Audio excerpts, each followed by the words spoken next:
Think of the GMC Acadia as a mid-size, 3-row American SUV, kind of like a Cadillac XT6, but less premium. Actually, that's exactly what it is. With its shared structure, the Acadia duplicates behaviors seen in GM's related SUV offerings. Specifically, if you accelerate quickly, the steering wheel will tug at your hand. But wait, you ask, why would this all-wheel drive equipped Acadia invoke the wrath of torque steer by sending all its power to the front tires? An astute question, collective KBB viewers. The answer can be found down here with the drive mode selector. Besides sport, off-road, and tow modes, you can manually select front-wheel drive mode. That might improve fuel economy slightly, but if you drive with a heavy foot, I'd flip it to all-wheel drive, if so equipped. Especially if you've got the optional 3.6-liter V6. The V6 is happy to make a scene, especially if none of its power is being directed to the rear wheels. Oh right, yeah, all-wheel drive, sorry. The base engine is a 2.5-liter 4-cylinder whose freeway efficiency merely matches the V6. There's also an optional 2-liter turbocharged mill that appears to be the sweet spot in the engine lineup. For added fuel savings, all Acadias have an automatic engine start-stop feature that inoffensively halts the engine when the vehicle's stationary. Stay cool, there is an off button. If you tow with the base engine, you'll be limited to 1,000 pounds, but that rises to 4,000 pounds with the V6 and all-wheel drive. Regardless of engine, all models feature a 9-speed automatic transmission whose velvety shifts match the Acadia's mellow, quiet driving demeanor. Note, the transmission is controlled by this push-button selector. Actually, that's incorrect. You both push and pull. This is not my favorite way to control a transmission, but kind of like becoming a parent, once you commit to the premise, you will adapt. In motion, thrills are not the Acadia's game, but there's no shame being the comfortable type. And if you believe that, you'll love the fanciest Denali trim, which boasts exclusive adaptive dampers that continually adjust to maximize over-the-road refinement. As for outward visibility, that is also not the Acadia's game. At least when making lane changes. Mercy, that is a high belt line. Thankfully, blind spot warning comes standard, facilitating evidence-based lane changes. Okay, onward to the interior. I'm 5'10". Let's see what happens when I climb to the third row. Pull this, and it takes a little bit of effort, but it slides forward. Reasonable clearance. I'm in the third row behind a reasonably positioned second row seat. My feet are clear. My head doesn't touch. That's pretty darn good. Moving forward to the second row, we've got seats that slide and recline. I think we've achieved functional status. Whee! You find the thrills where you can.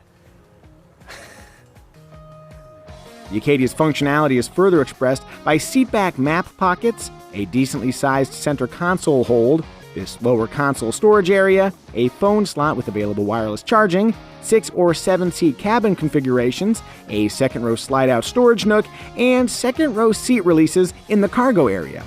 Want to haul gear? Just drop the rear 2 rows for a usable 79 cubic feet.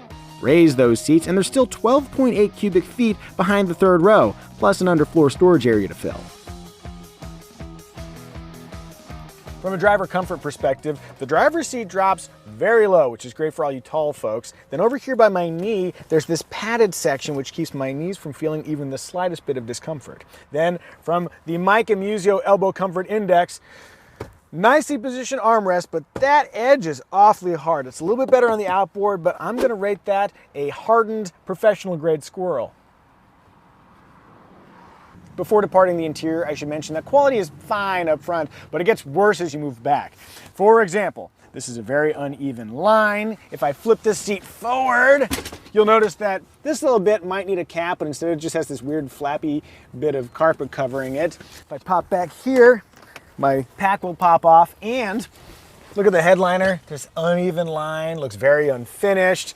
You got this big expanse of plastic here, and yes, I know plastic is fine, but this is 53 grand worth of Acadia right here.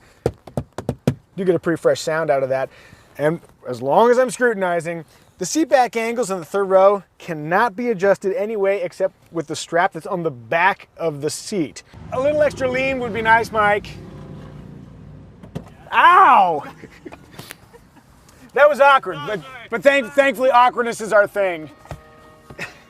Starting around $31,000, including destination charges, the standard equipment roster looks generous. You'll find 3-zone automatic climate control, active noise cancellation, rear parking sensors, rear cross-traffic alert, keyless access with push-button start, 5 USB ports including 2 USB-C ports, and a rear seat reminder to prevent kids and valuables from being left behind. That's all great, but do you notice what's missing? If you just screamed lane keeping assist and automatic emergency braking, you get a gold star. Did you know that those driver assists come standard on a base Toyota Corolla, but they're not even offered on the lowest SL and SLE Acadia trims? You have to choose the nearly $41,000 SLT trim for lane keeping assist and automatic emergency braking to even be optional as part of the Driver Alert Package 2. I'm sorry, Acadia, that's going on your permanent record. As long as we're adding options, other available indulgences include a leather interior, 8-way power heated and ventilated front seats, wireless phone charging, a height-controllable hands-free liftgate,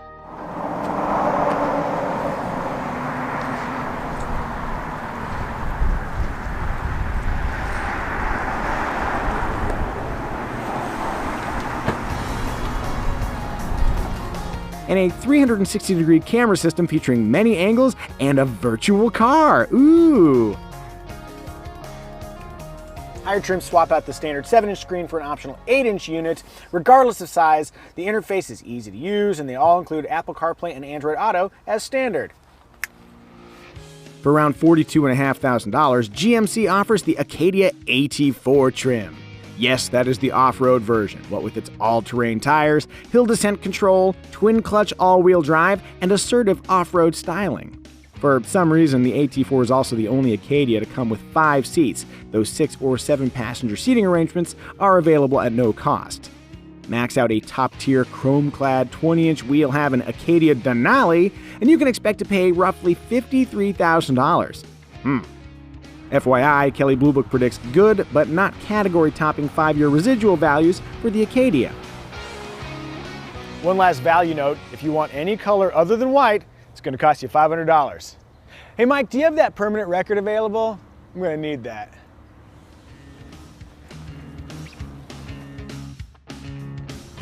If you're cross-shopping 3-row mid-size SUVs like the Ford Explorer, Honda Pilot, Toyota Highlander, Hyundai Palisade, and Kia Telluride, the Acadia's somewhat lower base price looks enticing. But keep in mind, the Acadia is smaller than all those other SUVs inside and out, and its standard equipment list lacks some basic driver assist features.